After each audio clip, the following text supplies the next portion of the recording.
ভাতটা বেড়ে নিচ্ছি। প্রথমেই তো ভাত ভাত ছাড়া খাবো কি দিয়ে তরকারিগুলো, এই জন্য আমাদের বাঙালির প্রথম পাতে ভাত। ভাতটা বেড়ে নিচ্ছি। আর আমার বৌমা দেখো একটা স্পেশাল জিনিস বানিয়েছে আজকে, নারকেলের নাড়ু। একটা নারকেল ছিল আমার গাছে, তোমাদেরকে দেখিয়েছি আমার গাছ আছে নারকেলের, সেই গাছ থেকে একটা পাকা নারকেল পড়েছিল, সেটা দিয়ে বৌমা নাড়ু বানিয়েছি। ভালোই বানিয়েছে, দেখো গোল গোল হয়েছে বেশ। তোমরা কেউ খেতে চাইলে আসতে পারো, দেবো তোমাদের। আর তারপর ভাতের সাথে আছে দেখো উচ্ছে ভাজা। আমি একটু করলা ভাজাটা খুব পছন্দ করি। তার সাথে আছে আমার স্পেশাল লঙ্কা। লঙ্কা ছাড়া আমি একদমই খেতে পারি না। তারপরে কি রান্না করেছি দেখো, তোমাদের দেখাই। এটা আছে এই যে লোটে মাছ, লোটে মাছ করেছি। আর করেছি এই যে চিংড়ি মাছ।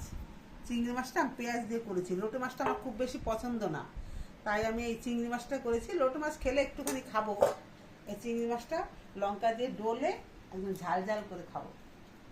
আর তারপরে আছে ডাল। এখন ডাল খাবো কি না দেখো, ওই ডালটা কালকে রান্না করেছিলাম, এই যে আম ডাল, টক ডাল। গরমে টক ডাল খুব খেতে ভালোই লাগে, তাই টক ডালটা করেছি। আজকে এইটুকুনি, আর কিছু করিনি। এখন আমি খেতে বসি।